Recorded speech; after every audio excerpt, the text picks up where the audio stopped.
Welcome into another edition of the Gator Nation Football Podcast Film Review. I'm your host, James DiVirgilio, and on today's episode, we'll take a look at Florida's offense versus Ole Miss. Coming into this game, Ole Miss featured a defense that was 17th in success rate and excellent across the board. Number 1 in havoc, number 1 in sacks, excellent on third down, excellent in the red zone, top 20 in stuff rate. We knew this was going to be a challenge for Florida's offense, and indeed it was. Florida had the ball 13 times in this game. They scored on just 4 of those possessions, with one of them being a gift by Ole Miss dropping a field goal. There has yet to have been a game where the Lagway effect was more present than this one was, as he made multiple hero plays, keeping Florida in it on offense, and converted the big clutch plays when the opportunities, which were rare, presented themselves. That allowed Florida to do just enough to get Billy Napier's biggest win to date. As always, if you like the content on this channel, sub to this channel, follow us on social media, check out our weekly podcast, and drop us a dono where you can support our efforts to bring you more of this type of content all season long. It's certainly nice to break down a win. It's extra nice to break down a win in what we call a Super Bowl, if you will, on this podcast of coaching Billy Napier versus Lane Kiffin. For Lane, we felt like Lane had to win this game if he ever really wanted to be considered a future coach at Florida. And with regards to Ole Miss and his season there, he would go from having a really solid season where he makes the playoff to having a completely disastrous season where he essentially blows it, would be what the narrative was. And of course, the result, as we now know, is going to be the latter. Early on in this game, Florida does get a stop after Ole Miss kind of moves the ball down the field, and now we're looking at 2nd and 6. I skipped the first down play. We'll start with the second down play, and we're going to see just how healthy Lagway's hamstring is coming into this game. That's going to be an important factor. Can he move at all? Right away, off the start, always important to see how teams want to play Florida. Ole Miss is going to play a lighter box. Now, we had said that as teams get more and more film on Lagway, they're going to be more likely to want to stay safe on the back end because he is such a good deep ball thrower. And we saw that throughout this game, coupled with the fact that Ole Miss really likes their front four. And so when you like your front four, you often feel like you can play lighter in the box, which they did. And so Florida's going to run the ball a lot to open this game. And I'm generally not going to mind that, in large part because they are running with positive numbers and therefore positive expectation in this matchup. And again, there's not a great matchup for Florida, at least statistically on paper, entering into this game. So if you get a numbers advantage, you should probably try and take it, which Florida's going to try and take it. On this play here, Florida's looking to take a shot, and they actually would have a shot. In fact, this play is probably going to be a big play where Badger gets tackled inside the 5-yard line, if it's not for the fact that the excellent front four of Ole Miss ruins this before it gets started. Let's roll the clip. Motion by Burke. Immediate pressure right here, as Lagway is going to step up into the pocket. He's going to get pushed here, and then we're going to get another step up here in his face. You're going to see Badger moving up your screen there. He's going to be wide open, and as Lagway climbs, and we've seen Lagway do this a lot, if he gets an extra second here, I think he finds that deep route. But instead, we're going to get pressure right there, right here in his face, and he's not going to be able to let that ball go. And instead, we're going to take off and convert. And that's good news for Gators. Good news for Lagway. Early on there, we saw no mobility in the previous matchup versus LSU, and early on he shows that hamstring is capable of at least escaping a little bit if he has to. And again, good early news for Florida. That flag is not going to be for anything. It's not going to wind up going for anything there. It's not a face mask. But let's look and see what I'm talking about with this route. There's your run fake, and then right away, Badger here. Florida going to run a dig here, trying to occupy this safety, right? See if he wants to come down and help out on this DK dig over the heads of the linebackers, and he is going to do that, and we have complete control of this vertical route over top with Badger. Watch it roll out on your screen. Lagway right now is, again, I can't tell you what he's looking at. To me, it looks like he's probably looking at the dig, right? But again, imagine a world where we don't lose this block here. He almost always, as we've seen on film, reads high to low. So if this block holds, I think Lagway sees this for sure and goes right over the top. Not going to happen, not going to have the opportunity. And I think, again, as you see here, he's going right here, right? You've got a robber. It's kind of trying to move into this area here on that play.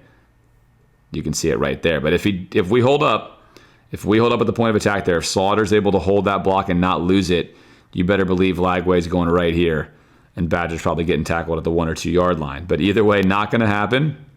But early on, Florida attempting to take a shot there, right? Giving him a high-low read. I prefer that with Lagway. I like this concept. This is basically a Mills concept, but not entirely. It's not on the same side, but same idea. Trying to give yourself a dig. So this safety here is going to come up and take that down, and then you're going to give a shot over top, right? So again, a high, medium read, if you will, here for Lagway.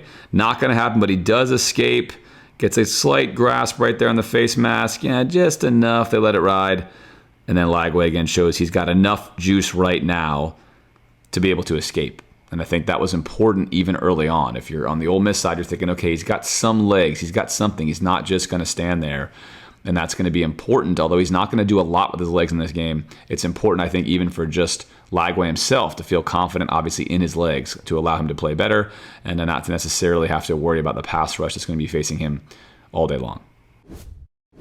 3rd down and 5, Florida going to go empty here. We've talked a lot about Florida going empty. I love empty formations, especially with Lagway. I would love them more if we'd roll more receivers out. We often run this in 12 personnel, 11 personnel, as you're going to see here. Of course, you got Montrell out here, and that'd be fine if your running back was someone you actually threw the ball to or you competently ran this with, or if you had tight ends that were disgusting matchups. But I think, as we've talked about, Florida's best room is their receiver room when it comes to catching passes, and I think there's better ways to utilize it. But on this particular play, this is pretty curious, I think, from Florida as a play design scenario. So you're going to put Boardingham in motion, and on your bunch side here, you're going to have, I think, really, in my opinion, Lagway should probably read this way first. I'll tell you why he's not, because you have Badger down here, which is what you want. But to me, again, an easy way to fix this is don't have Montrell over here. Move Montrell to this side of the formation, and then you can bring Boardingham if you want over here.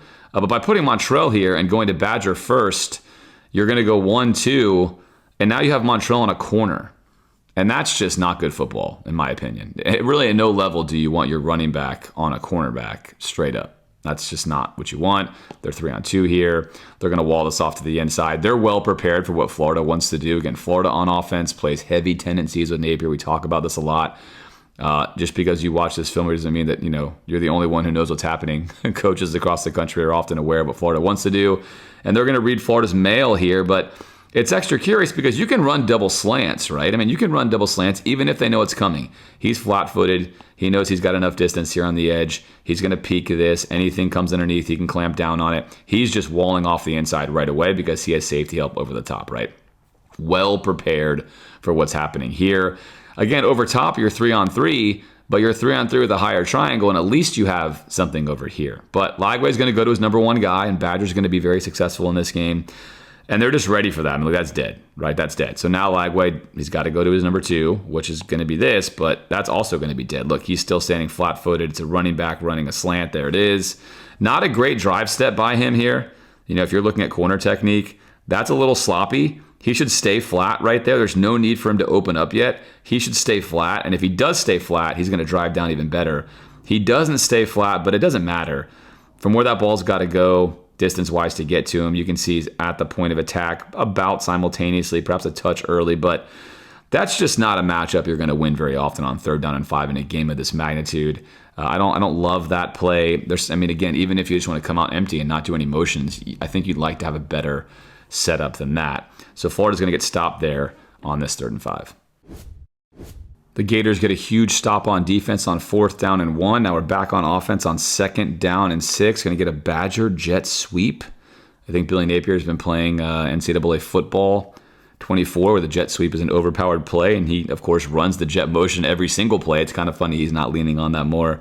Perhaps much like the video game, we run it on most plays. But this time, Badger's going to get a crack at it, and Badger's going to show you he's got more than just vertical receiving skills. This, on the start, enough for him to get the edge on the jet sweep pop pass, right? This is a pass, not a handoff. And then he's got 2 defenders that are going to close down this alleyway with a 3rd here. So this is going to be a 3-on-1. Not great numbers here on 2nd down and 6. Probably not going to go for much, but Badger's going to sell the outside release here. Let's move this defender some here. And now these 2 guys still, they just got to take the alleyway away, right? No big deal. Not a problem. Going to pick up maybe a couple yards, set up 3rd down. But they're going to, both of them are way going to overrun this. This is just poor defense, but Badger, nice job setting it up, right? Good patience there as a runner. Really patient to use this block and leverage that to create a cutback lane for himself, which he does very adequately. And then 15 and 11, I mean, that's a comedy. They're holding hands here. They're doing the do-si-do, round and round, right, with your partner right there. And that's pretty funny. And then meanwhile, he has to sneak now through his own block. That's amazing, right? That's good highlight film stuff there from Badger, is he basically took two Ole Miss guys, had them do-si-do, used that as a block, and then got a first down out of that. Still running. I mean, look at the comedy of what happens here on the back end, right? So there's your diving tackle miss.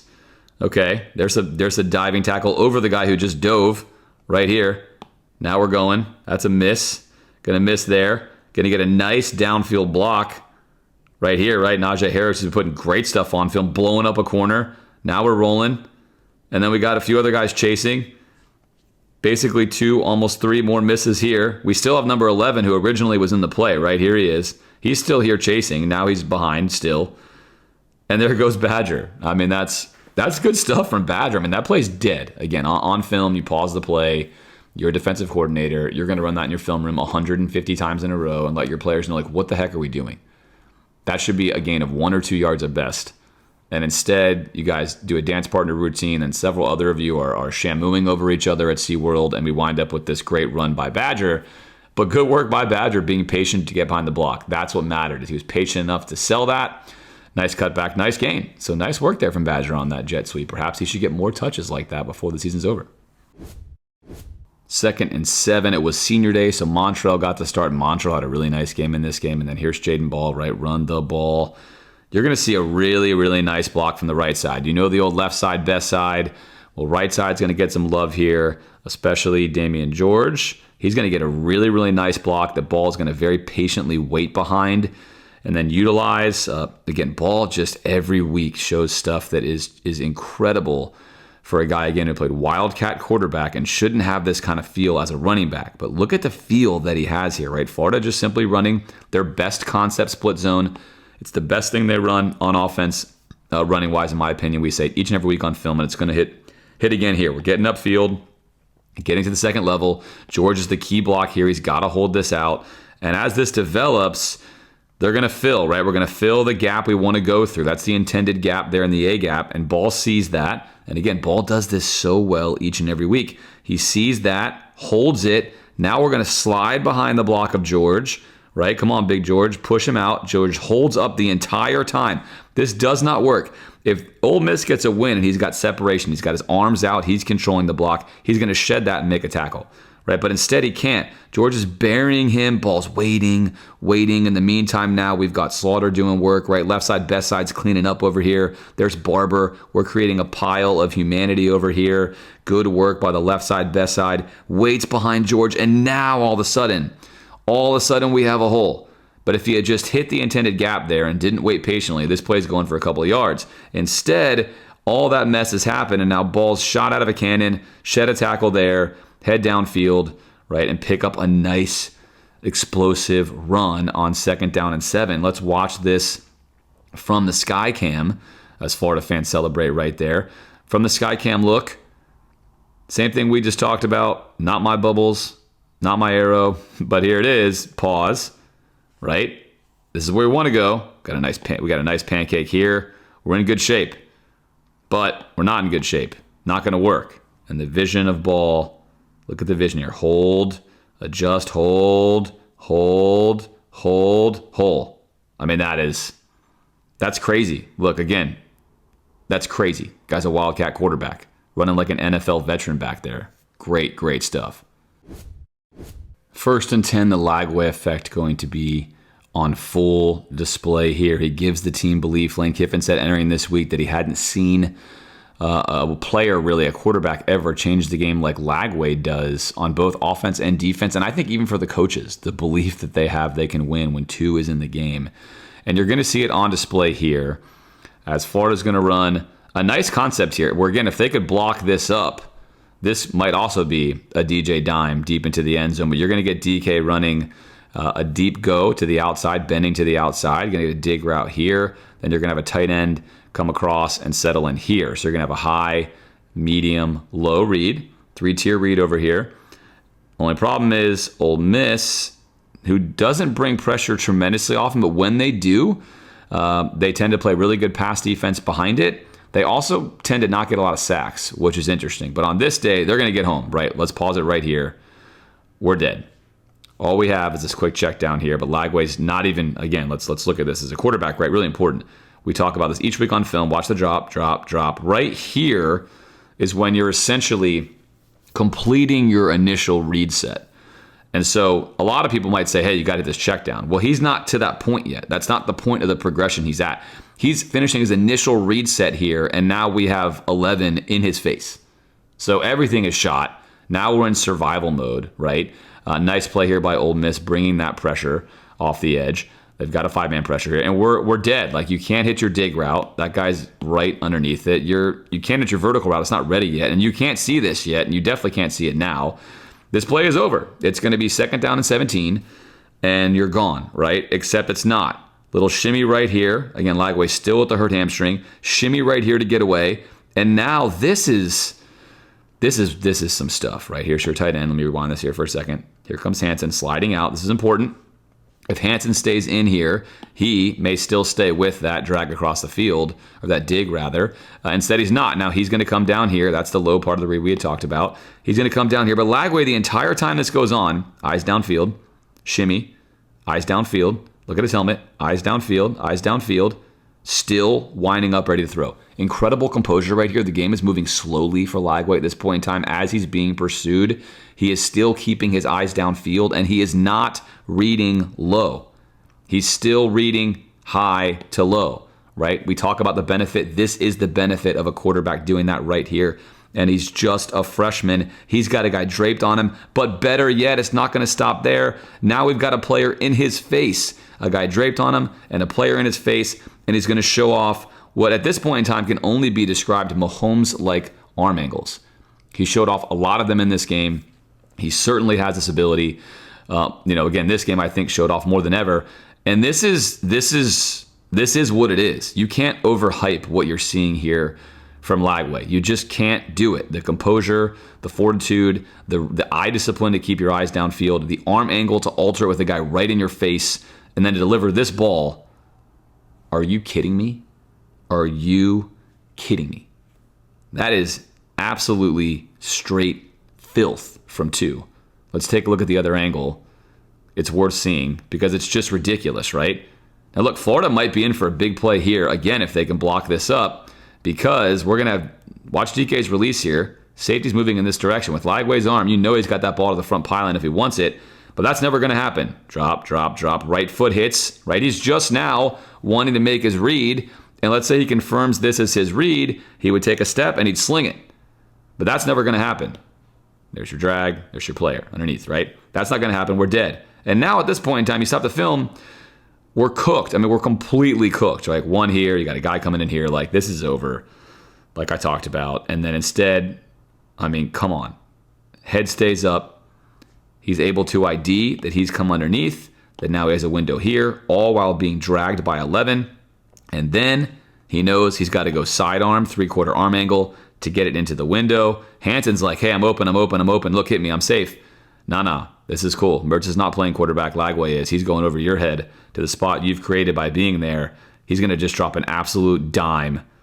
I mean, that's crazy. Look, that's crazy. It is what it is. You can say what you want. That is crazy. That's not overhyping it. That's a kid who played high school football last year, playing against one of the better 4-man fronts in all of college football, doing that. All right, 3rd and 5 now, same drive. Florida going to go 2-by-2 in a spread formation, and you're going to see some more Lagway filth, this time on a crucial 3rd down. Just a 4-man rush, zone defense from Ole Miss. They're going to buzz into the flat here, taking away the Badger slant by alignment. Keep an eye on this area of the field. Initially, this play would be stopped. It's not going to matter because right here, right? We're going to buzz. He's taking this away. Again, they know that Florida wants this. They know Florida wants Badger. They know he's our go-to guy. Lagway's reading it out right here, and he's going to buzz across this and take this away by alignment. That play is not going to be there initially, right? He's not covering Badger. He's coming into the flat to cover the running back. But by alignment, that action right there is going to take away this play right here, which it does. Lagway knows it. Fine. Maybe we can get into this window, right? Maybe Badger can make something happen because Badger's Badger. He's got a good feel for what's going on, except going to be hard to do anything when this happens here. Now, George does not lose control of this. George does enough to allow Lagway to step up. But here comes Lagway, stepping up in the pocket. His initial read is dead on 3rd down and 5, right? We've tried this slant before. It didn't work. Tried it again. This time kind of made it a little hitch, but same kind of concept. And now we're dead. Okay, now at this point in time, we're getting pulled all of our momentum. Look at this. Look at this, right?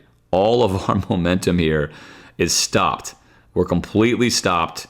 We're in trouble. But let's compound our problems because we're not free, because now we have a free rusher here who's escaped, who's going to hit us. But don't worry. Despite all of that, Lagway is still going to maintain his eyes down the field. He's not going to lose downfield awareness. And somehow, this dude, like a gunslinger from the West, like Wyatt Earp out here, is going to pull the ball from on the ground. Look, it's at his knee. And quickly enough, get rid of this ball. This guy's a yard away from him right here. Look at where Lagway has the ball. The ball's down here. He's a yard away from him. He's got to load and throw in time. Again, like a Wild West gunslinger, he's going to load and throw just before he can block this ball, and he's going to put it on Badger right there. 3rd and 5. That's not a conversion without some DJ Lagway filth. DJ Dimes out here putting on his cape and going to work. Just a ridiculous conversion. You can see people in the stands shaking their head. Right? What exactly do we have here in 2? Well, this is what we have. Again, George does okay here. He lost control, but he didn't totally lose control because he's at least able to push him this way. But even with that, as I said, he's still going to get enough of the jersey to he's completely stopped. Look at where the ball is. Look at where the ball is right here. Reload. Get the throw out. I mean, are you serious? Get your arm hit and somehow get that in there? Ludicrous. This is ludicrous.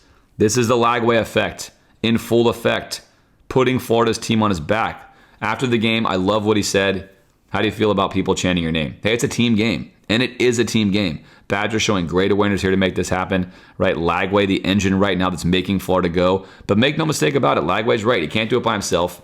But there is no doubt that the Lagway effect is real. The effect he has on the entire team, spirit-wise, motivation-wise, belief-wise, making plays like this. He's just taking Florida to a different level that has not been seen under Napier with mentality, belief, and let's just call it clutchness. Another example there early on. 2 already just absurd plays from Lagway. 3rd and goal now. Florida's run the ball twice in the red zone, so I suppose the Lagway's not filthy enough to get more than one shot at a pass here. And Florida going to empty it out again. We're going to empty out the formation again. Only to bring it, here we go. There it is, emptied out again. And much like we saw before, this is a running back. That's Jackson, and this is Badger. So Florida's like, hey, the first time this didn't work, whatever. We're going to do something similar. Instead of a double slant this time, we're going to run a slant still here, and we're going to run a fade, right? Now, look, you want to get the ball to Badger, I get it. In this case, since you're running the fade, you're essentially saying it's fade or bust. But again, to me, I'm going to ask the question. I'm going to keep asking the question.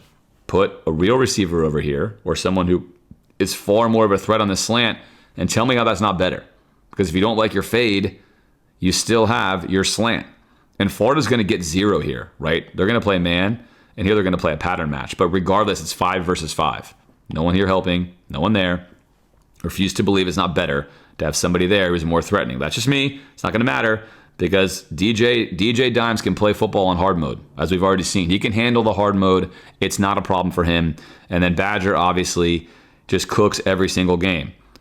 He's already walling off the inside here because they know Florida wants to throw the ball to the inside, so nice adjustment here. Fine. You want to take away the inside? We're going to take the space you're giving us. Let's complete a pass here to that space. Lagway wants to go right to that read immediately, and this is so good by him. Let's watch 2. Let's watch the drop and watch how his right foot hits and watch the time it takes for this ball to get out, right? Real speed right here. That ball is out. Right foot hits. It's out like a nanosecond after that. Timing is everything on this play. You are only going to have this window for a short amount of time. Lagway drops back, confirms the read. Reed here needs to confirm. He cannot have this corner drop off, right? They can't switch on this. He's got to make sure that corner stays. Once he confirms the corner stays, ball's got to get out and get to the spot. Bingo. Perfect. Check and check. Then it's got to be a good ball. Well, very unfortunately here for Ole Miss, at this point, we're going to get a knee buckle here. It's not going to matter. He's already beat knee buckles after the play. But either way, unfortunate for him for sure. Thoughts go out to him. You never want to see injuries like that. And then Badger just stabs the foot in right there. But this is a perfect ball from Lagway. And why is this a perfect ball? Because even if the coverage is here, your receiver is still going to catch this for a touchdown, right? Lagway reads the leverage, throws it exactly on time, delivers an absolute dime right there to Badger. And that's 6. He only needs one shot. He only needs one route. And that's going to be a touchdown. Here's from the far end zone cam. You can see the ball right on time. Just an absolute dime right there. That's great stuff. All 22 look, touchdown. Let's get the stick the foot look right there, right? Touchdown. I mean, that's clean. That's efficient. That's filthy. What a drive by Lagway. Ole Miss answers. We're now knotted up at 7. This is an advantage right here you're going to see of Ole Miss playing a 6-man box, right? One of the advantages, you can play coverage with another pass defender, which means if you play action, you have 2 linebackers coming up, but you have a 3rd defender just playing the pass. Going to give you 5 at all times. We know that Florida likes to run first down play action, a lot of their play actions with just 2 receivers running vertically. So 5 instead of 4 is going to be a much better result for you. And as Florida motions across, notice that's exactly what Ole Miss is going to do. There are 6 here in the run fit. So this play action is going to hold these linebackers. It is not going to hold anyone else. And that's going to be key to this play for Ole Miss, as it is not going to hold him. That's one guy you're hoping to hold. It's not holding anyone, right? Now they're 5 on essentially 3. Florida's going to have a 3-man pattern here. They're 5 on 3, and now we pick this up perfectly right here. As we see, we pick this up. We're good, but Lagway's reading vertical. So advantage of playing a light box against Florida, if you can handle it, is that you get the situation. Right foot hits right there. Perfect timing, climbing. He's going to release and throw. And every time Lagway throws deep, you think something great's about to happen. And this is actually great because there's nothing to go to here. There's no throw to be made, and he throws this ball where no one can catch it, which is actually great. It's also still a great, I think, display of his accuracy, that if he was able to get his receiver to turn the corner a little more, he could get there. But if not, no worries. This is not a ball where you want to give your guy a shot. It's not a 50-50 ball. You're 2-on-1. It's first down and 10. You do not want to force this ball and throw a pick. You live to fight another day, right? Ole Miss all over that play, playing a light box. Here's the look from DJ's view. There's your read. Again, right away, there is not a 7th defender. You're hoping that he takes the run fake. That's what you want. You want him to be in here where these linebackers are, and now you've got something brewing, right? He's not. He immediately reads this. I have watched my film. My coaches have me prepped. I know what Florida wants to do, and so now we're dead here, right? We're dead here, and then we're dead here. And if you're Lagway, you have absolutely nothing. There's no place you're going with this football. Let's just put one up and out and take an incompletion. Now, ideally in the future, again, right, you want to hit this. That's what you're saying, and you're right. You want to hit this right here. But for Lagway, I think in this particular game, he is still a freshman. And there's times when you see this. I think the one thing that he's going to improve significantly on in the offseason, aside from a few other things we keep mentioning on the pod, is the check down game, right? He kind of reads high. He wants to read high, and he wants to read high again, and then he'll come down medium. But the check down, the true check down, where right now he says, 1, 2, check down, is not quite there. We haven't seen him do that maybe ever. And this would have been a time to do it. And in fact, he would have had a nice gain there on first down and 10. But I like though, that he reads high and that he has to work on getting down to the low in that situation. But regardless, that's something to keep an eye on for his development. But on first down and 10, you'd rather have your freshman quarterback who loves to throw deep, making sure he puts that ball where no one else can get it and live to fight for another down. All right, second down and 10. Let's hit split zone. Florida's favorite run play. Let's split zone this. 6 in the box, right? Still 6 in the box. First and 10, 6 in the box. Second and 10, 6 in the box. Let's hit him with split zone. Florida's best running play. There it is, right? Hit him here. Drive in here. Good seal here. Hopefully you're going for that 2-way go, which we have right there. And now you pick. And Montrell's like, man, this is awesome. I mean, look at what I have here. I'm not going to get touched. I'm 10 yards down the field, and there's my first contact. 10 yards down the field, explosive run there on 2nd down and 10. It's a light box. If you're Florida and you're Billy Napier and you run the offense we run, you have got to be able to run the ball versus teams that play a light box this year, next year, whenever. You have got to be able to do it if you want to be successful running the offense that Napier does, and that is what success looks like. This is what it looks like.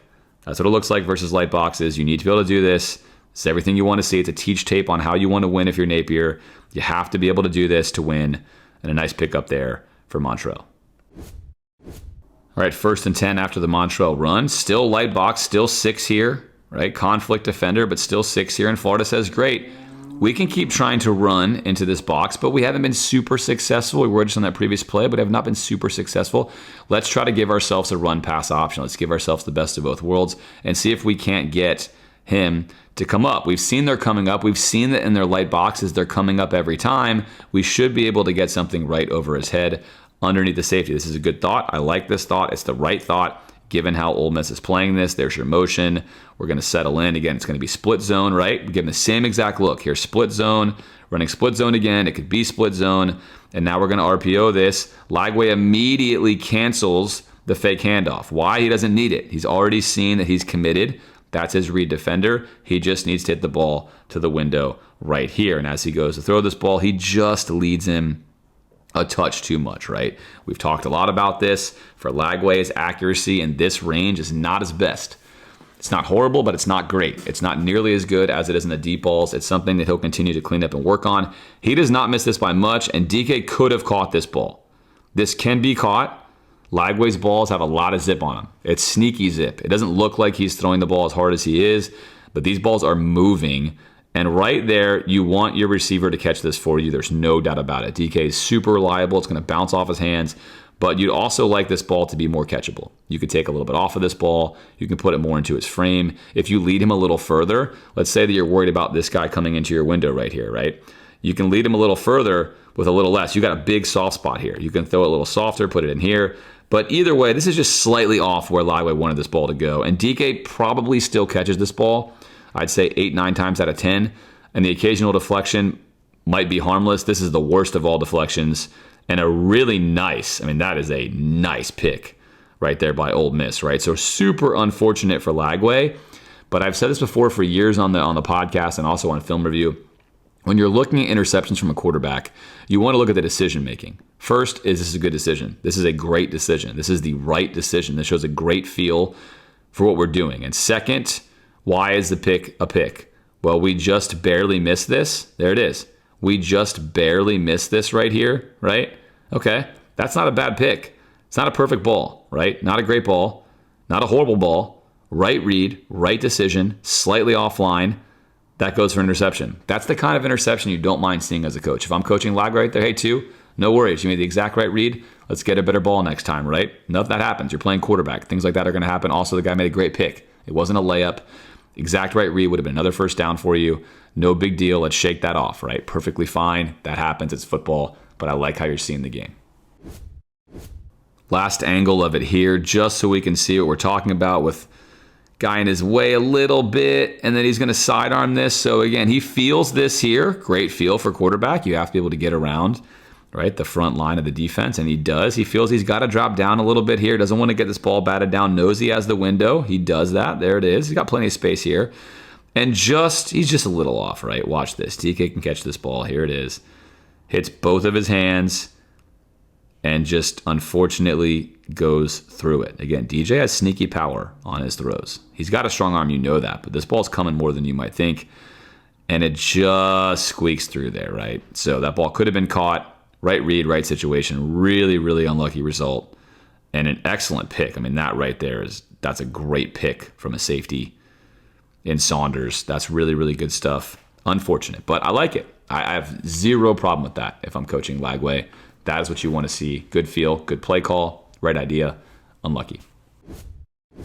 Ole Miss cashes in on the Florida turnover. Now Florida down 14-7 mid-second quarter. Big moment in the game on 3rd down and 2.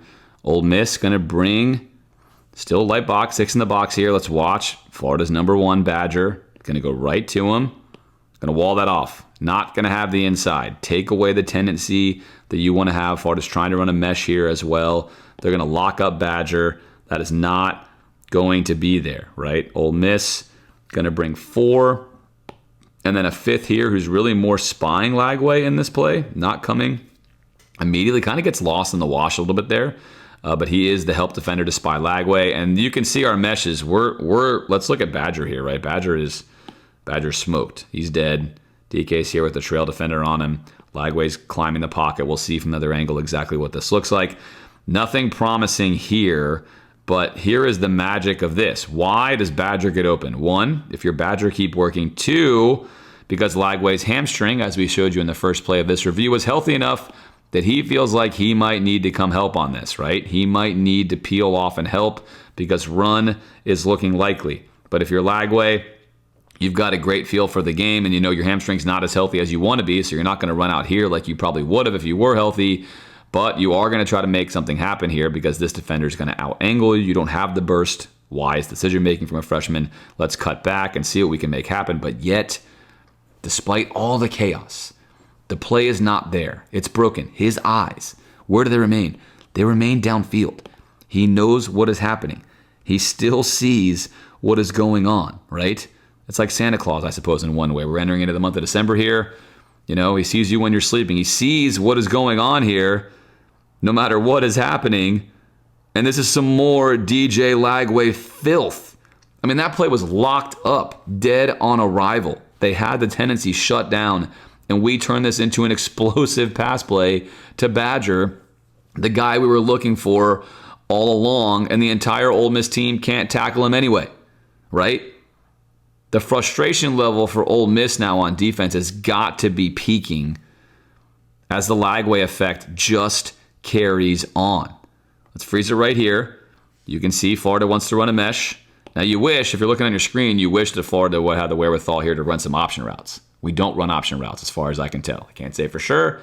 I haven't seen them on film because if you were running option routes, this is when you would see it.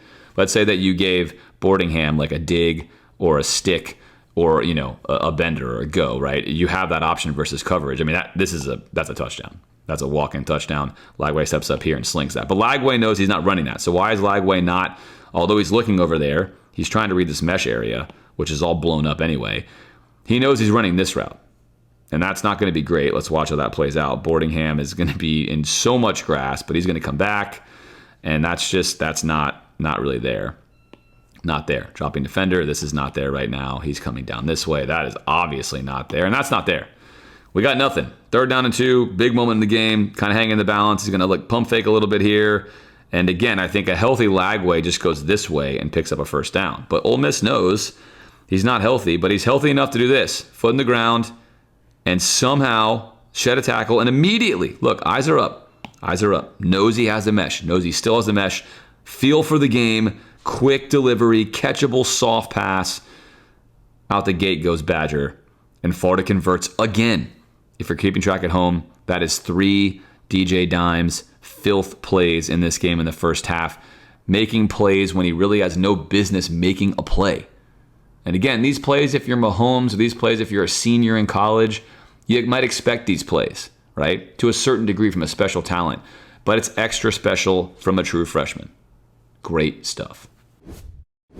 All right, very next play now, 1st and 10. Florida going to take a shot on this one. Going to run a deep post here. And then a nice concept. Florida going to face a light box here.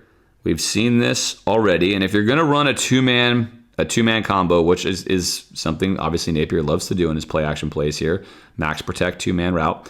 This is a nice way to do it given the light box that Ole Miss is playing. A light box here, you kind of have let's call him a conflict defender right here, hanging out in no man's land. And Florida's going to go with a slant and go to run a high, I like to call this a high, right? Let's call it a high mid. But you're going to essentially run a 2-level deep concept here with just 2 receivers. But this is nice because you're still hoping to get a 7th guy to get into the box. That is what you need if you want to run these and complete these. You got to get somebody trapped underneath. You want the defense to waste a player, right? That's the goal. I'm going to send 2 guys vertically, and I want you to waste a player. And here is your wasted player. He's going to slide here. Wasted player, right? Playing zone. And now we have a wasted player here and a wasted player here. That slant is going to come to the outside. Nice setup there. And then there goes your deep over. Lagway, right foot hits the ground, confirms the read, slings it, and nothing. Right? Again, two guys covering Frazier's deep. We've seen this a lot in the Billy Napier area. It seems like a whole lot of nothing. Oh, flag. Oh, wait, we have a flag here. What is this? Looked like Frazier's was pretty much bottled up. Frazier's not making any motion for something. And we've got a personal foul face mask, huh? Who did that? Well, now we're about to find out. Of course, DK, again, one of the guys who I think is just a five-tool player, as I like to use a baseball term for him. Really, really good slant and go right here, right? He thinks he's in the slant window because he is. They're playing a Florida tendency. But because we're going to make this a slant and go, we are now going to turn this into 3-on-2, which is what you're looking for, right? If you want to run a play action and max protect, your goal is to say you're going to have the entire field here with time, and you get to run a 2-on-3, which is to your advantage. You know where you're going. They don't know where you're going. You can run so many combinations with this. Of course, that can work. It's a staple play action play. And DK right here, put the foot in the ground, 17, put the foot in the ground and release. And now we're in trouble because he opens up flat-footed facing the quarterback. Not where you want to be when you have a vertical route coming. They're going to bracket this. They've seen this on film like a zillion times from Florida. They're bracketing that. And DK has got him cooked. And he knows it. He is dead in the water right there. Now, Lagway should wait. This is too early from Lagway here. He needs to wait because this ball should go to DK. He should wait, right? Again, he knows he's facing a team that generates a ton of sacks and a ton of pressure. Actually, middle pressure and a lot of sacks. Kind of interesting for Ole Miss themselves. They're like median in pressure rate, but number one in sack rate. So let's get that right terminology-wise. But here he should wait. He's got a pocket. He's clean. He needs to let this develop a little bit longer because he knows he's got DK on that Sluggo, but he never looks at it, right? He just knows he has the space. He sees the space here on the field. He sees this space, but this is not, he's not underneath the play. This is not going to be something with how likely you're going to hit. This becomes another kind of first down throwaway on time rather than a negative play. But if he lets this go another second or so, he's going to have DK right there. If he just reads, if he comes off of the high to come down one here, he'll have DK, right? So it's a mistake on film review this week. He wants to see that and know that and log that in his mind. Hey, next time I'm running this same combo, I need to make sure I make the second read. I need to make the second read. Doesn't do it. Basically functions here, again, as a throwaway. But still a good ball and still in the right spot if you're going to make that throwaway. Look at where this ball lands. There's the, right, DK cooks him. He's cooked. We're golden. Great pocket. Just wait this out if you're Lagway, and you probably have a touchdown, right? So that's a miss for Lagway there. Let that read happen. Good protection. Good concept. Nothing doing. We do get the penalty because of DK's route, and that's going to set up first down for Florida anyway. So still a positive play. I can't believe I'm about to show you this, but the majority, the overwhelming majority of the time, as we face first down and 10 here, that Florida runs any kind of screen concept, it doesn't work. We've talked about it all throughout the Napier era. For some reason, we're not a good screen team. We should be. We have great running backs. Obviously, we have a quarterback who now can throw vertically, which is ideal for screen setups. But this is a nice design. Oftentimes, the design is what leaves a lot to be desired for me. This one's really good for a couple of reasons. One, we know Ole Miss is playing a light box. That's the most important thing. That's going to matter because as we don't run fake at all, Ole Miss just thinks pass. And on top of that, we know they're heavy walling off the inside, right? Watch immediately. We're going to wall off the inside. He's going to wall off the 1. He's going to wall off the 3. We're walling this stuff off, which is really good because that means that we can let him float out here. We know the corner is going to have to come down here. We know he's going to wall off our wide receiver, and that's only going to leave the safety coming into the run fit, right? Coming into the fill. This is how you do it. This is perfect. This is the anatomy of a well-timed and well-executed screenplay, given how a team is defending you. Florida in the press box should have known this is going to go for 6 as long as they can complete it. And there it is. They complete it. No one underneath reads this. Really, really important. We've seen in the past that somebody will read this play. Ole Miss is hungry for sacks. They're a sack-hungry defense. No one's going to stop to recognize what's happening when the offensive linemen let them in too easily. They're thinking, hey, we get pressure all the time, right? We're just cooking. We got them. Instead, now we, being the Gators, have Ole Miss. Everything you want right here. We're going to compound our problem by flying up the field as if we have help to blow ourselves out of the play quickly. But this is what you want. Badger on the inside wall-off defender here. He just needs to get a block, which he's going to get and hold up. There's Crenshaw Dixon, going to usher him aside. And now we've got Damian George out front. You dream of this as an offensive lineman. Like, this is your dream, right? This is what you hope for. You have a safety who's about a third of your size in front of you. You see nothing but green grass. You know you've got your running back behind you, and you know that ball will wait for you. You know that ball will not blow past you and ruin this. He waits. There it is. Get the block, big fella. Lock him up, and I'm going. I'm to the house. House call right there. Excellent stuff. Excellent screen. I can hardly believe I'm saying it because we haven't got to see a lot of those. But excellent. That's excellent. This is a perfect design from the end zone cam right there. What's he doing? He's walling off immediately. Hey, we know we want these inside routes. Not going to happen. Not in my house. Not today. There's ball opening up here. All these guys don't realize that they're being screened, and now we just have that. That's everything you want, plus numbers. You've got nobody over here that can make this play, and all you're asking your quarterback to do is throw a simple little pass right here, and that is going to be a touchdown by scheme. By scheme. It's great. Florida needs more of these. Napier and crew need more of these touchdowns by scheme. They get one here, and Jaden Ball to the house for 6. Ole Miss, after a drive, misses a field goal. Now Florida here facing 3rd down and 19, going the wrong way. Starting off in the spread 2-by-2, motioning over to a 3-by-1, and getting a 5-man box. 5-man box right here, 3rd and 19. This is where you want to play field position. There's not many plays or many times, even with Lagway, you're going to get 3rd and 19, especially when you face a team that has this kind of 4-man pass rush. Sometimes you just want to gain yards and allow yourself, to have field position. This is the right call here by Napier and crew, 5-man box. You should absolutely be able to pick up at least 6 to 10 yards on this play, if not more, if you get the right break.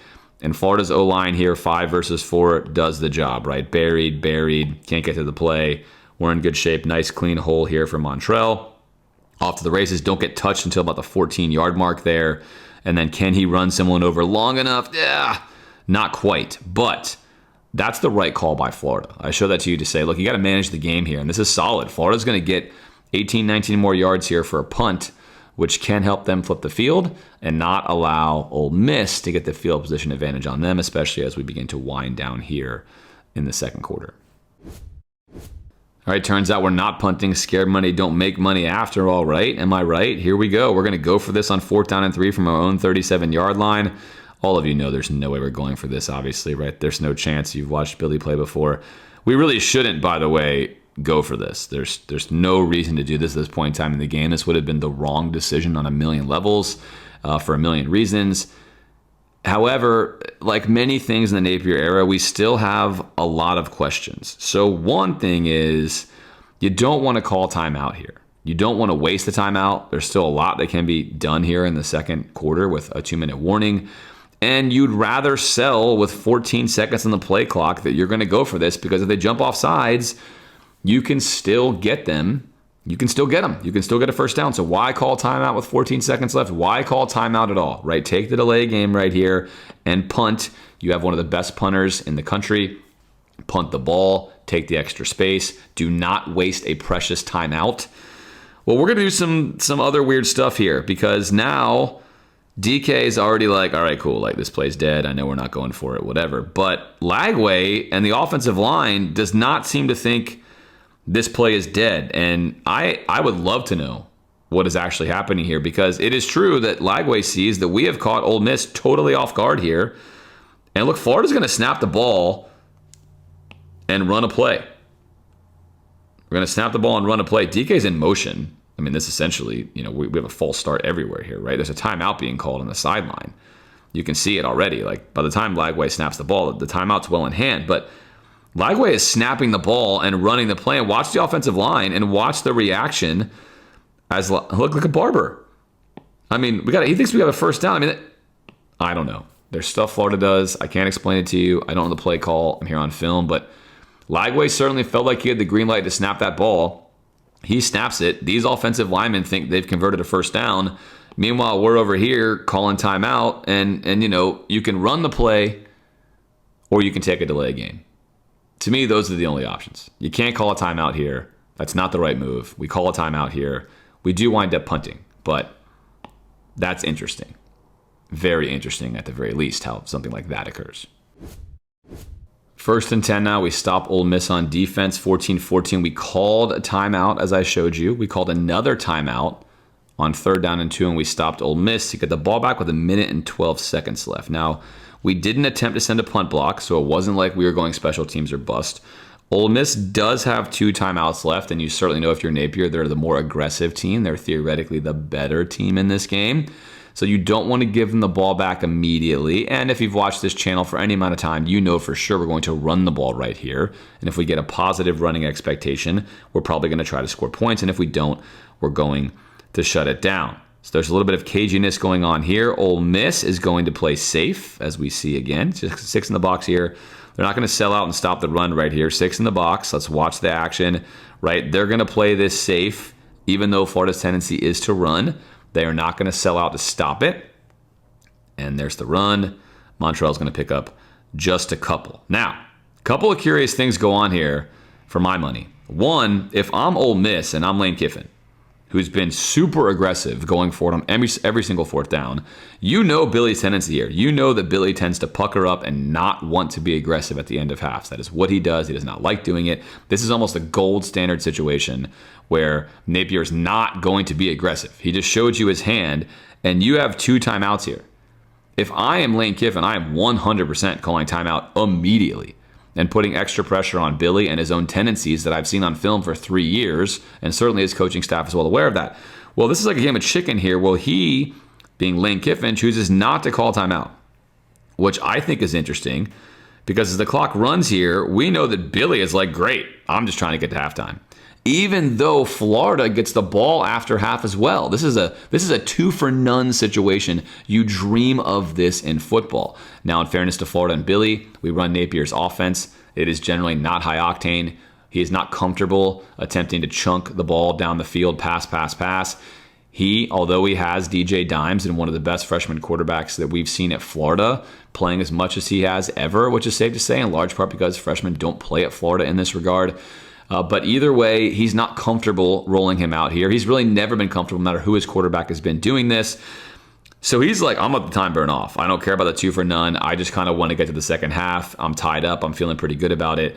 And I'm going to let this clock bleed. Again, if you're Lane Kiffin here, total wrong move to save these timeouts, in my opinion.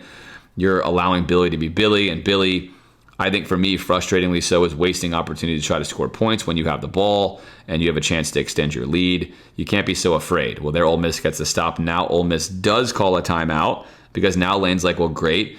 Well, now if you're Lane, yeah, you stop him on 3rd down. Maybe you block a punt. Maybe something else happens. You get like one deep Hail Mary pass. But both coaches, I think, here are kind of, in my opinion, failing a bit. More so Lane to me than Billy, because if you're Lane, you are hyper aggressive and now you're not being aggressive. If you're Billy, this is who Billy is. How Billy wants to win football games. So Billy's being himself. I don't like that. If I'm coaching here, of course, I'm trying to get points, right? I'm trying to score. I'm not going to be reckless, but I'm certainly trying to get down the field in a 2-minute drill with 1 minute and 12 seconds left at home. And I'm trying to score. It's what I want to do. Florida's not going to do that. Now it's 3rd down and 6. And now you know Napier's going to run the ball here because we're just like, hey, run, timeout, punt, right? There it is. Ole Miss gives up the edge. Let's watch this. We've seen this before if you're a Florida fan. Because Princely, who I talked a lot about on film last year, largely being a really solid player for Florida, but sometimes frustratingly so, just giving up the edge. That's kind of Princely's kryptonite here, is he will give the edge up. And in fairness, I don't know Ole Miss's defensive call here, right? It's possible they're trying to spill this, and he's going to come in here and spill, and we're going to come around the edge and spill and fill. But I mean, that doesn't look like it. That does not look like, to me, that's what's happening. He's not scraping over there. This, to me, looks like Princely decides he's going to do his own thing and lose the edge. That's poor by him in this situation. He's going to go for it, and he's gone. Now there's no edge defender. No edge defender. There goes Montreal. Take advantage of that. And now we have 15 seconds left. Clock's going to stop for a 1st down. We're still way in our own territory if you're Billy. And now you're Billy with 1 timeout and not 2 because you used one on your going forward on 4th down. We're going to spike the ball. On our own 30-yard line, spike the ball, let a couple of seconds tick off, right? And now we're going to face, 2nd down and 10, 13 seconds left. What are we hoping for here on our own 30? Are we going to all of a sudden throw an aggressive pass? in this scenario. Like, what is the move that we're going to pull? There's a look at Trey Smack. I guess going to kick like a 95-yard kick right here, right? Full field kick. What are we hoping for? You're thinking you're going to try to hit something in the middle of the field and use that timeout. Now we're going to run the ball. We're going to run the ball again, and maybe if we get something there, we'll be good. All right, now we have 8 seconds left. Again, still complete a 15-yard pass here and call timeout, and you've got a chance to score real points in a game that matters. Like, this is a 2 for none. 2 for none here. 8 seconds left. What does Florida choose to do? A lot of confusion. No one seems to know. 3rd down and 5. There's a look at Princely.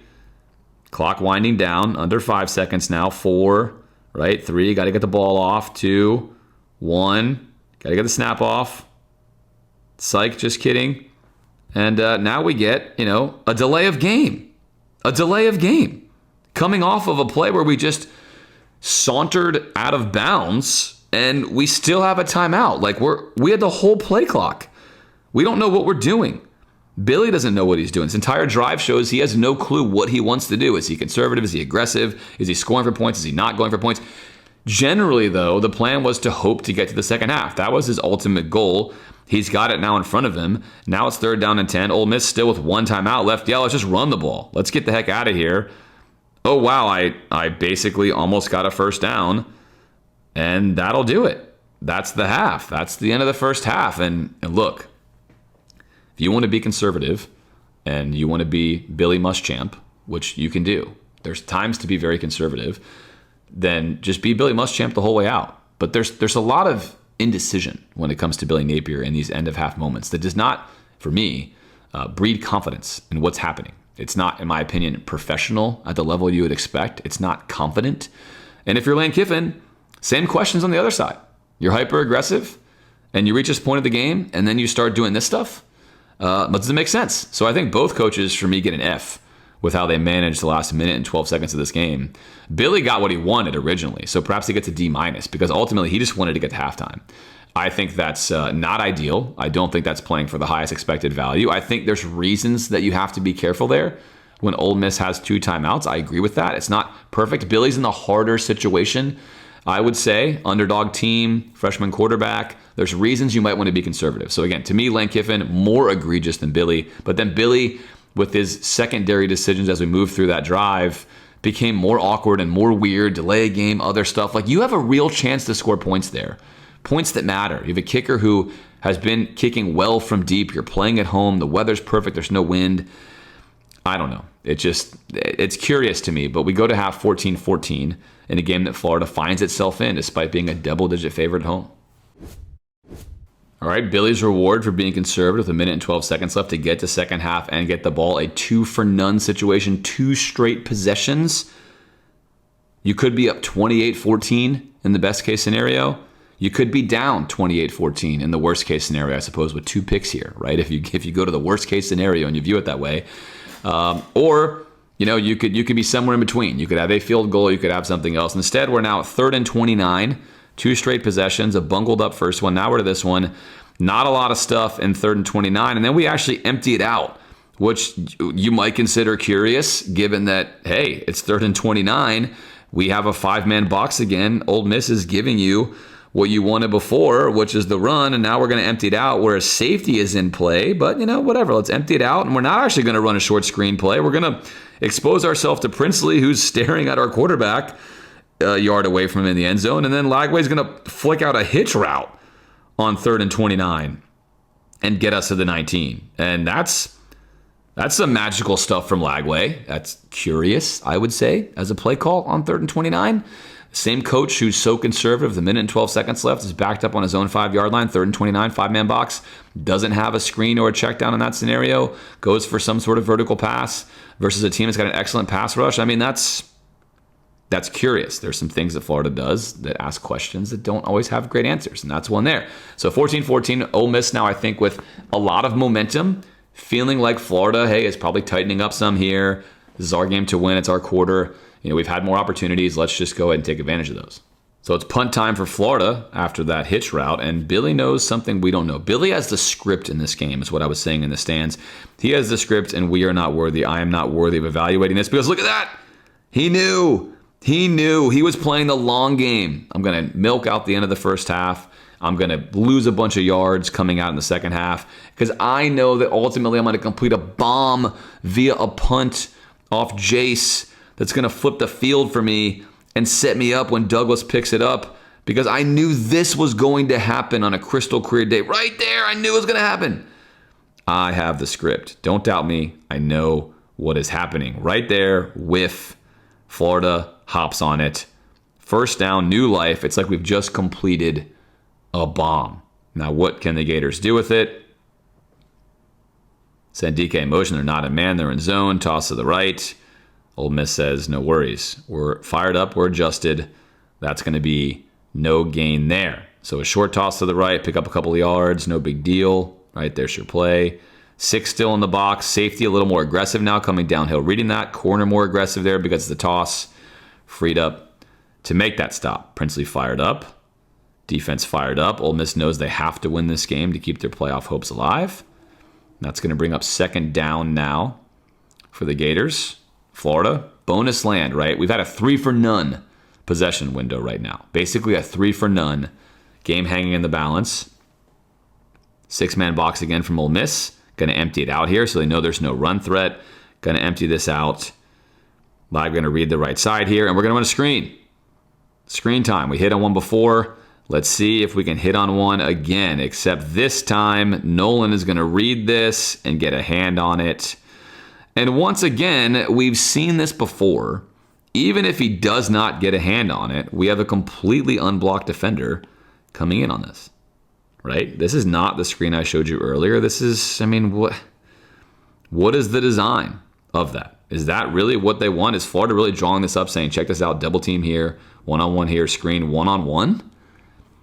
I don't know. I don't get it. I don't understand it. But deflected. Not a ball I think that Nolan really could have picked off. But a very nice read by him as he slips the block here of Najee Harris, right? You're trying to work. He clears off Slaughter. He just flows right into the window. It's more, I'd say that's more fortuitous than it was on purpose. He's just clearing that out to that side, given what they're running with their defensive line there. And he finds himself right in the screen window. But again, the question I ask is, let's assume he's not there. Assume he's down in here where he should be. You're still going to go one-on-one with no blocker there? I mean, why not? Why not go one-on-one? Why not do that? I don't know. I've seen it a lot on film with Florida. I don't know. I don't have the answer to that question. I don't have the play design. Perhaps not supposed to be that way, but shows up on film again. So on second down and 8 now, we've got nothing. Setting up a third down and 8. A third down and 8, a zany game here. Look at Florida. We're 6 for 9 on third downs, despite having to go almost 10 yards on third down. That is remarkable. I've showed you multiple of those Lagway effect plays, but that's a stat right there, and that's going to be a big reason why Florida's in this game and why they ultimately win this game in general is their third down rate versus Ole Miss's. But here we're going to try to hit a screen again on Ole Miss, and this one is going to make sense scheme-wise, and we're going to miss a block with Boardingham right here. But a light box, just a light box, a 5-man box here from Ole Miss on third down and 8. So Florida could run on this box, the light box could run. Instead, they are going to cook up a nice play. It's a good play call. It's a good design, and we're not going to execute. Florida's going to get everything they want. We're going to clear this out by chasing the motion across here with Burke. We're going to slide everyone here, right, following all the action, trying to wall off all these players and take them out, which is exactly what we're going to do. And then we're going to play here, we're going to play here, and we're going to play here, right? That's the goal. It's going to be 3 on 3 on third down and 8. Let me roll the tape and see what we get. This safety is not in the run fit at all. He's fading back. This is a very quick screen, and now we've got Boardingham here on a block, and we're going to pull right out here. Let's go for this. This is going to be potentially a big play. Florida running this on Princely's side, not ideal. You watch any film on Princely, you know he's going to shoot in here on these plays. Lagway, I think, well aware of this. This is immediately upon executing the fake. You can see Lagway is almost already... Like this play, I think, is designed for the reality that Princely climbs up the field here pretty quick because Lagway's ready for this idea. I'm sure this is something they practice in concept. Hey, Princely's coming in hot. You got to go around him. And Lagway's ready immediately for that. And he's going to go baseball, right? He's going shortstop here. He's turning two coming across the bag or second baseman, one way or the other. And he's got something brewing right here. This ball, to me, probably hits the ground. I think right there the ball's on the ground if I had to bet, but no one's going to challenge it because it's a tackle anyway. But even if it's not on the ground, it's still sick. But it's going to be really sick if we don't lose this block right here. That's your tight end on a nickel. You have got to win. Boardingham has got to win this battle. He's got to win. He's the key block here. Without this block, we're dead. And he loses it. Much bigger. Loses it right there. And now the dream that was Rome, right? If you so much as whispered, it disappears. If it's there was a dream that was Rome, and look at what was going to happen. If he holds this block, like the block we're getting right there, and he's underneath this, that might be 6 on 3rd down and 8. This is a good design. That might be 6. At the very least, it's a first down.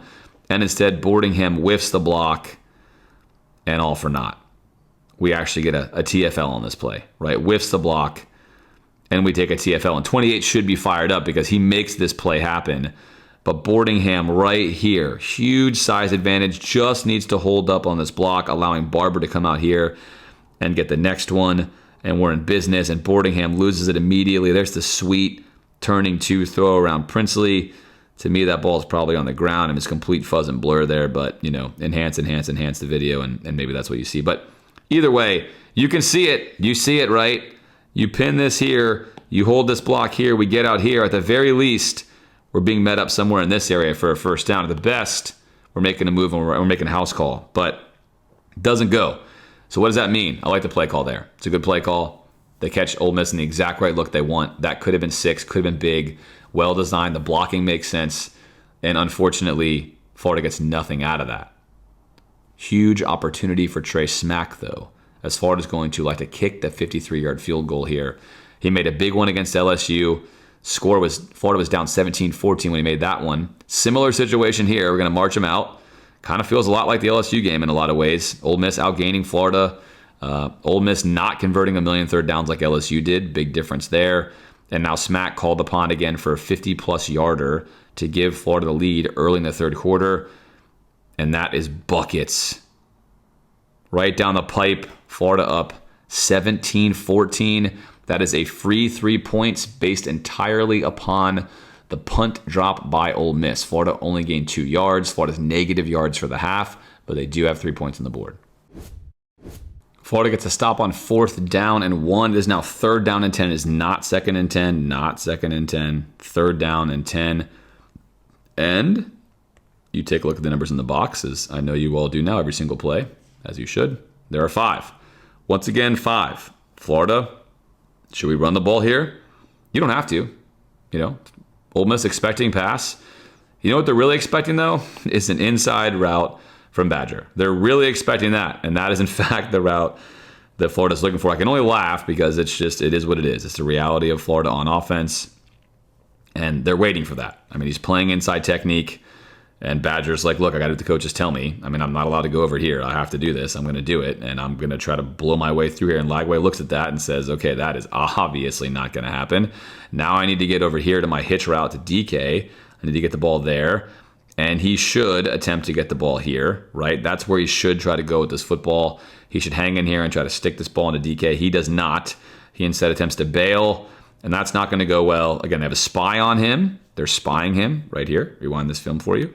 That's a spy, just waiting for Lagway to see where he's going, respecting he can run enough, and that is going to be a sack right there. So Florida now going backwards. 3 possessions. We've had really like 5 if you kind of count all the absurd ones that we've had. But Florida's just going backwards right now. Negative play after negative play after negative play. And here's a look from the high angle. You want that. And then this is the ball that you've got to hit, right? This ball's got to be hit. This is open if you're Lagway. There's no reason for him not to throw this ball there. He's got to make this pass, stand in the pocket, and make the pass. But he's locked on this slant. And when it's not there, he's no longer on platform. He's going to be here, and he's going to look at it. He sees it. He sees it right there, right?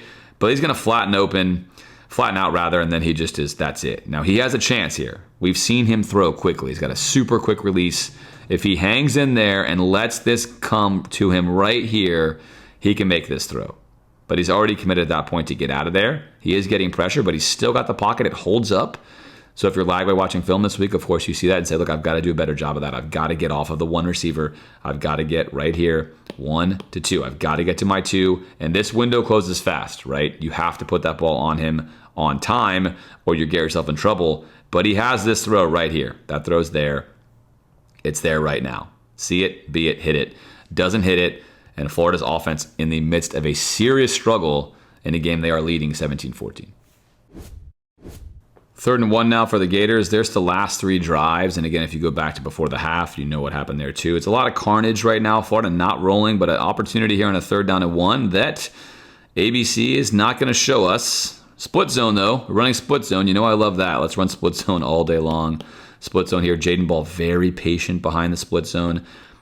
Ole Miss playing very aggressive. Right? They've got 8 guys up in here. They are trying to deny this run. They are feeling themselves on defense. Nice block here by Hansen. He's become really dependable on the split zone. And Jaden Ball's patient. He waits for the right hole. Look how patient he is here. And that patience allows the blockers to get stuff done. Right? Florida's O-line doing a nice job, especially when Ball's there showing patience. Same thing with Montrell.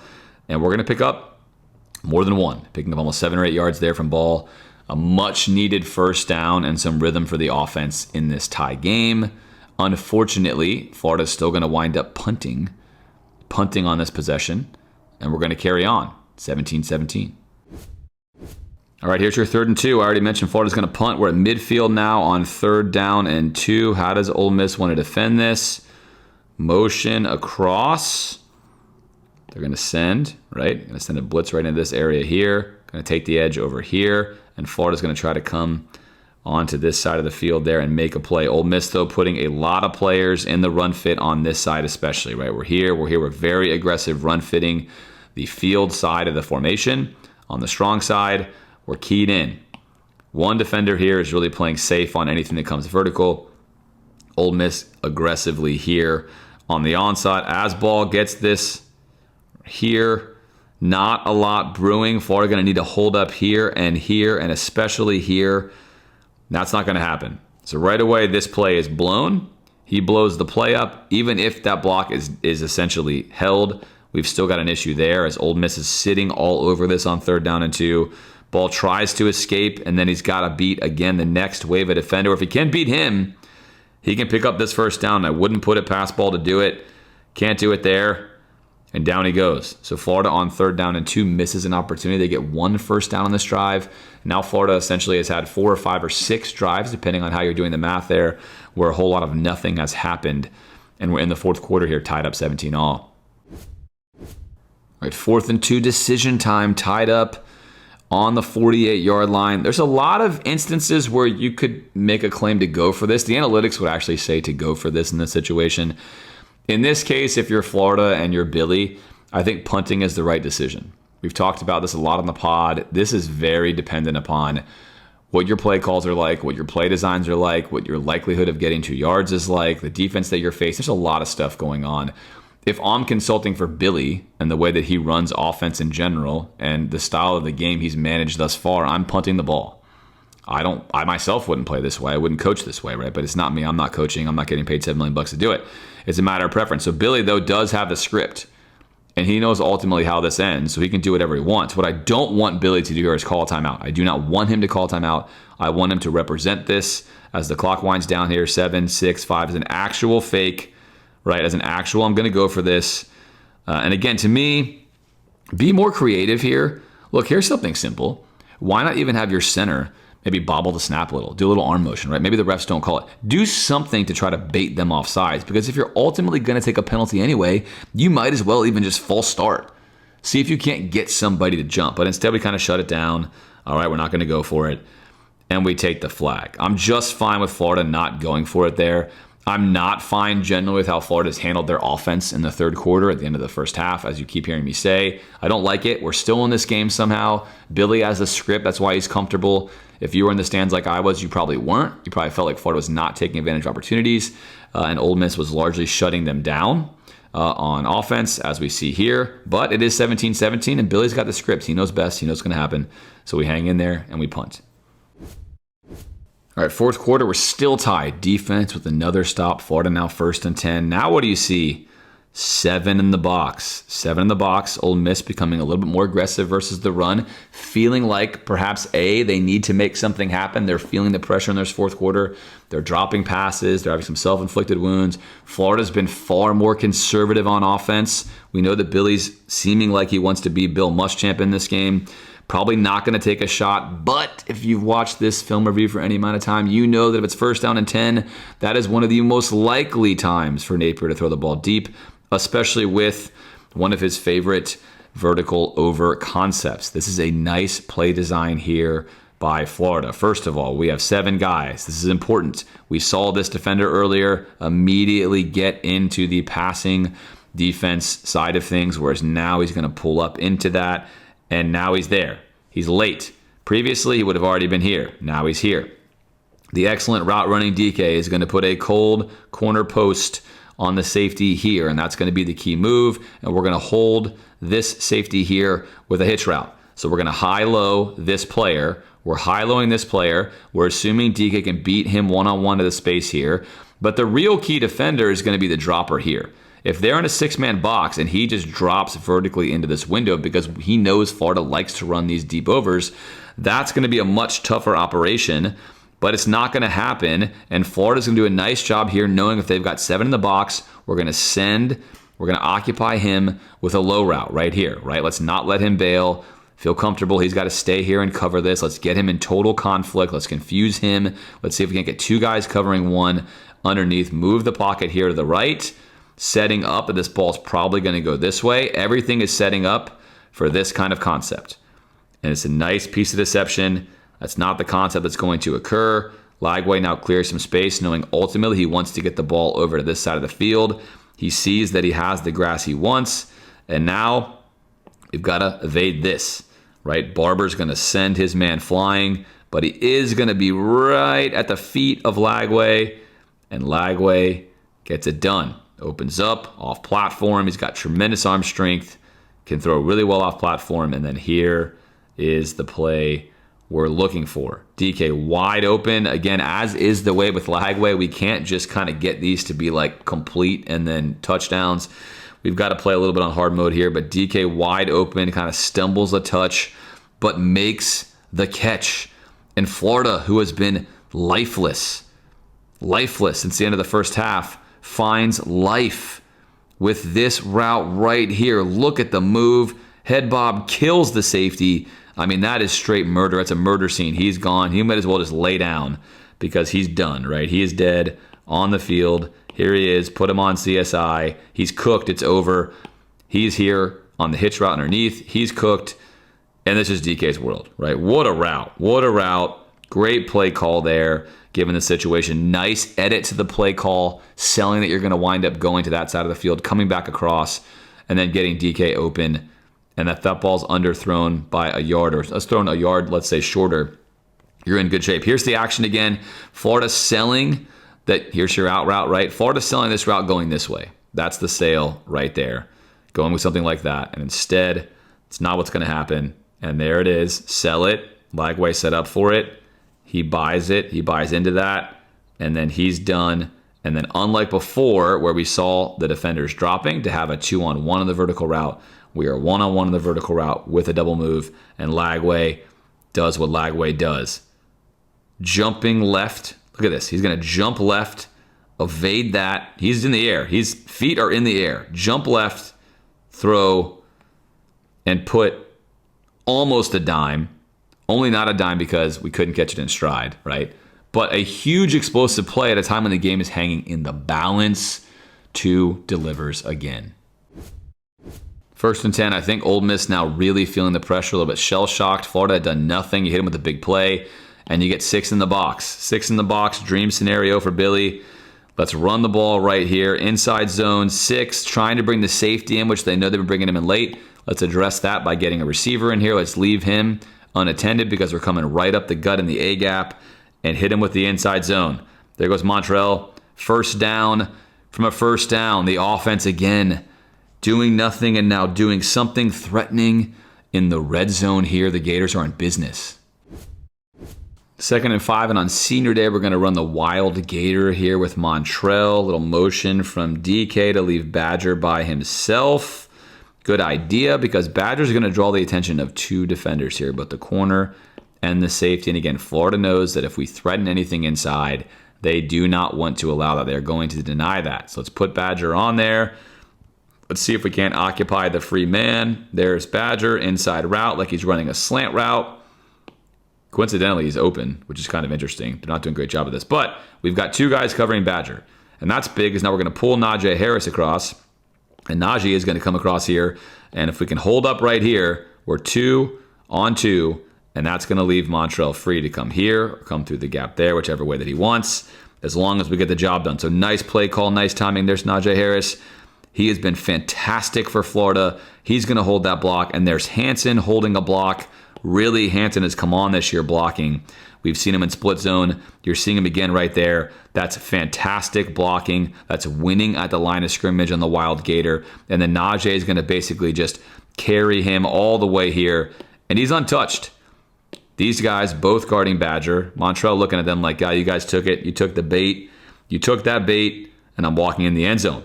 And Florida up 24-17. Lazarus is walking. Billy Napier left for dead, fired by many after week 1, week 2, week 3. Certainly, there's deals in place. The buyouts there. Our own podcast talked a lot about the realities of Billy Napier's season. And where he is and where he's standing. But then the Lagway came through.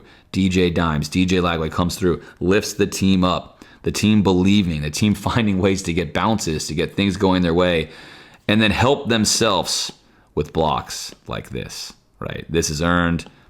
Good call here, 2 for 1. That's how you win, 3 on 4. That's how you do it. Walk in the end zone on a beautiful sunny day in Gainesville in Florida with the lead. 8 minutes left. What can Ole Miss do? All right, 1st down and 10 now. 6 minutes, under 6 minutes here in the game. 18 seconds on the play clock. If you're Napier, you've played seemingly since the end of the first half to get to the end of the game. You've been doing things to shorten possessions. You've been trying to Billy Muschamp this thing to the end. You've got them where you want them. Now is the time to bleed the clock, right? Let's snap this thing with like 2 or 3 seconds left. 15 seconds. Okay, that's interesting. Well, we got 1, 2, 3, 4, 5, 6, 7, 8 guys committed to the run fit here in the box. So they're expecting run. They get run, and they get a stop. So it's going to set up 2nd down and 8. But the more curious part of this is not that Florida would run there. Again, logically, Napier has played his hand the way he's played it. He's got the script. Obviously, he knows how it's going to end. He's coaching that way. Maybe that's why he's callous with the time on the clock. But, hey, he's running into a loaded box here, and he's following the script. We're just trying to get to the end of the game. We're trying to survive this thing to a win, do just enough to win, and including, I guess, leaving time on the clock. Let's see what happens on 2nd down. All right, 2nd down. Let's watch the clock here. 14, 13s. Pause for a second. We've got 7 in the box again, right? 7 here in the box. Ole Miss telling you don't run. 11, 10. 10. 10 seconds. That's 25 seconds right there. I thought we're trying to run this clock out. It feels like we're trying to run this out. It's a little confusing. I'm a little confused by that. Running into a 7-man box. Going to try to get outside here on the toss, and that's not going to work. But Billy has the script. Thankfully, Montrell's okay here on a horse collar, a dangerous tackle, obviously illegal. But Billy has the script. He knew, and look, this play is obviously going nowhere, right? But he knew that we were going to get a penalty there. So the time doesn't matter as much. Of course, it still matters just as much, but it's fine. Billy knows the end. He sees what's happening. 1st down there, running into the heavy box. Ole Miss, again, making so many mistakes in this game. And you can't do that. You can't do that there. That is a huge mistake. Huge mistake by Ole Miss. Not going to get it done. You can see, let's go back to Lane. I mean, that's it. That's Lane's whole day. This is going to wind up being a career loss for Lane, in my opinion. His whole career kind of built to this moment. Downhill stuff, favorites versus us, favorites versus Mississippi State, shoo-in for the playoff, and it's all falling apart, seemingly missing every major opportunity. But Clock now running. Let's see if Florida does here. 1st and 10. Certainly now. Under 5 minutes, we got a snap with like 3 left, right? 10 seconds. Okay. 10 seconds. 1, 2, 3, 4, 5, 6, 7 in the box. All right, so Ole Miss playing run. 10 seconds left. Okay, Jaden Ball goes down for a tackle for loss. All right, well, again, we're just running the clock out here. Running the clock out here, it's fine. We're not even trying to do anything. Just run the clock out. That's the name of the game. All right, 15. Let's see here. Ole Miss again, 7 in the box here. Okay, now they walk a safety up, right? Hey, 7 still in the box here. We're not messing around. We're not going to let you run the ball. 7 in the box. 5. All right, 5 seconds left. Okay, let's look at the play design here. So they walk a safety up. Essentially, you have 3-on-3 here with the entire field. This is your running back. This is a running back here on a corner. Running back on a corner. They blitz. Running back on a corner, they blitz. You've got your bunch set up here, 3-on-3. The play call is to throw a smoke screen to Jackson, 1-on-1 versus a corner, when you're going to get a pressure man concept here. Nice work to get in the lane here by Ole Miss, right? So Florida presumably hoping to get the ball safely and quickly as basically an extended handoff to Jackson and see if he can't beat a corner, right? That's the idea. That's the goal. Again, I mean, I don't know. To me, that's very hopeful if you're Florida. It's wishful thinking. I think you're trying to find a way to keep the clock running and give yourself some chance to gain yards. A lot of opportunity there. Ole Miss is daring you to win the game. They're begging you to win the game in that situation on 2nd down and long. And in that case, Florida at least snaps the ball with 5, but we're facing a 3rd down and long now. All right, clock stops, so we're not worried about what we're going to snap it under here as the clock goes under 7, 6, 5, 4. Coincidentally, we're going to snap this ball later than all the rest of them. We snap that one at 1, even though the clock is not running. And Ole Miss now, let's rewind. Ole Miss now 6 in the box, right? So now 3rd and 13, of course, they're expecting pass. Now we're facing a much tougher situation. 6 in the box, and surprisingly here, we're not going to run. I think you could have made a case for ability to run the ball here, keep the clock running. Again, it's kind of a mismatch of tactics at times. That's why it's confusing. You can look at a pure, let's bleed the whole clock out, run. You get a mismatch of stuff. You get stuff that happens. Lagway now, nice clean pocket here. Unfortunately, there's just nowhere to go with this football. This is weird spacing. Florida's kind of got like a short corner here and then a corner route here. The spacing is a little bizarre. This is the tiniest window ever for DK. He tries to fit this in and does not. Again, safe though. Safe throw there. You can't throw a pick. That's the worst thing you can do. You cannot throw a pick. You got to give DK a shot, and if it's DK, it's nobody. But here's the route combos from Florida. Again, you're going to get this. You're going to get this. You're 2-on-1'd up here, and you've got a little flat route out there. Nothing really doing here, right, for Lagway. I think he makes the right choice here. Of course, again, what you're going to say, and you'd be correct, this is the weakness in his game, which we're going to talk about, is the right choice here is to hit the check down, right? The check down is here. And I just don't think Lagway's gotten to that point of his game yet. I don't think that because it's not on film, right? So misses the check down to Jackson. That is the right throw. Got a clean pocket. Check this out. Clean pocket, right? Clean pocket. He can read this out, let this happen, and then take your check down. Haven't seen it yet. Hasn't happened yet for him. It's on film. So if I'm watching film with Lagway this week, hey, like 2nd or 3rd time now we've seen, you've had a chance. Teams are going to keep bailing deep on you. This is a gift. Because you're such a good deep ball thrower, you're going to have the gift of checkdowns. For you, you're going to steal a lot of yards just checking the ball down. Let's put that in your repertoire. Let's check that down, and let's get big yards with easy throws. Instead, Florida's got a punt. So 4 minutes, 9 seconds left. Ole Miss, all 3 timeouts now getting the ball back.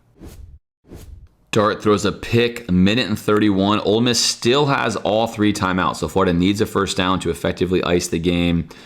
Ole Miss here, 7 in the box, right? 2 overhang defenders, if you will, here and here, but 7 in the box, bringing a safety here. I mean, they're not going to let you run the ball. It doesn't mean you still can't find a way to run it. Florida going to try right here with Montrell.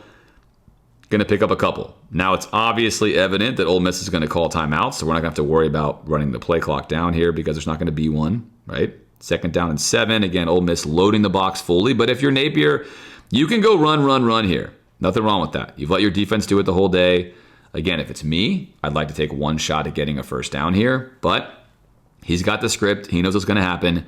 He wants to play this thing out. He wants to make Ole Miss use all their timeouts and trust the defense, which has come up big time and time again to win this game.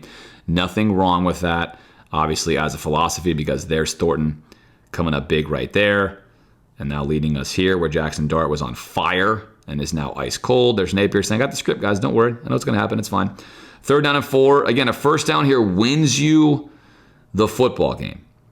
A first down wins you the football game. The game is over on 3rd down and 4. If you run the ball, Ole Miss does use their last time out, but in college football, every first down the clock does stop, and they're still going to have a minute and change left to score. They're an explosive offense. They can certainly do it. 4 yards to win the football game. What do you choose to do if you're Napier? Well, Ole Miss says, I'll tell you what we're going to do. We're going to load the box up again. We're going to make sure we have 8 guys in this area. We got 2 up top here in case you get cute and a 3rd here. In case you try to do something creative.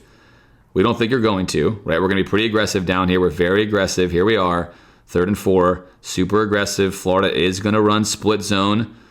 They're going to run split zone with DK right here. Here we go. DK coming across, right? Going to come across here and see what happens. And, nothing doing, right? Not going to work. Too many guys line of scrimmage right there. Not going to happen. So timeout Ole Miss, and Ole Miss is going to get the ball back. Lane happy. Lane like we're still fine. Florida doesn't want to get after it. There's your split zone look.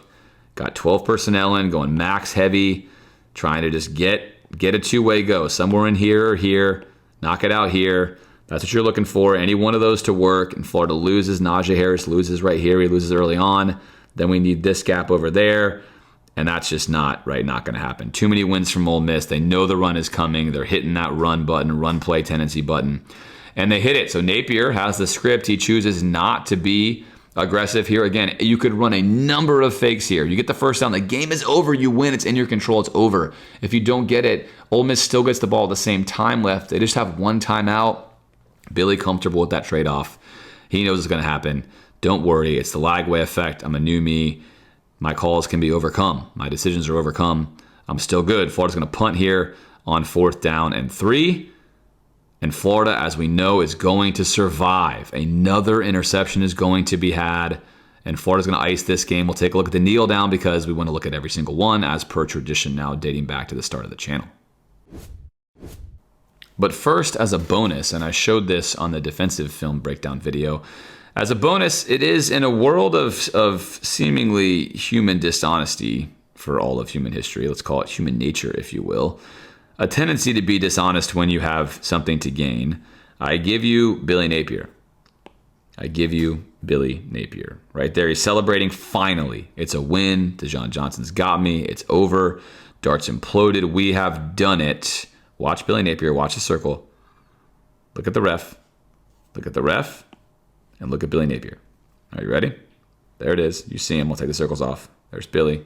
I'll recircle him. It's worth it. That's Billy. Ready?